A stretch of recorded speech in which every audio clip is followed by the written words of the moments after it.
Ah, elle avait pourtant pas trop mal commencé cette séance et puis plusieurs mauvaises nouvelles sont venues assombrir le ciel du CAC 40. C'est le cas notamment de l'inflation en zone euro à 0,9 en septembre, 0,9%, son niveau le plus bas depuis 3 ans. Puis on a eu l'indice PMI manufacturier en Europe avec une chute à 45,7 contre 47 en août. Et enfin, pour couronner le tout, l'ISM manufacturier aux États-Unis lui a emboîté le pas, se contractant à 47,8 au plus bas depuis 2009 alors qu'une hausse à 50,4 était attendue. Secoué par ces mauvais chiffres, le CAC 40 finit en repli marqué de 1,41% vers les 5598 points.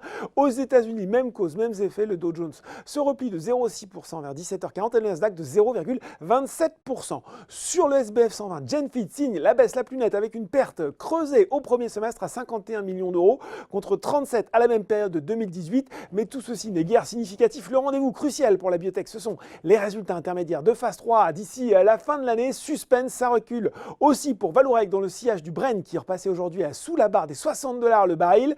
Ubisoft et CGG sont également à la peine, tout comme les valeurs du luxe sur le CAC 40, Kering et Hermès. À noter aussi le repli de Kaufmann Broad, moins 5%. Les investisseurs s'inquiètent de la baisse des réservations au troisième trimestre pour le promoteur immobilier. Odo BHF est d'ailleurs passé d'achat à note sur le titre avec un objectif de cours ramené de 42 à 39 euros.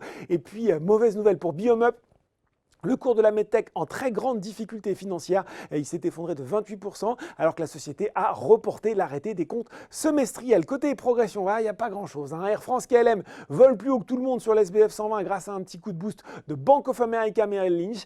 La banque a repris son suivi sur le titre avec une recommandation à l'achat et un objectif de cours à 12 euros. Derrière, il faut dire qu'on n'a pas grand-chose à se mettre sous la dent avec Maison du Monde, M6 ou encore JC Deco, mais avec des hausses inférieures à 1,5%.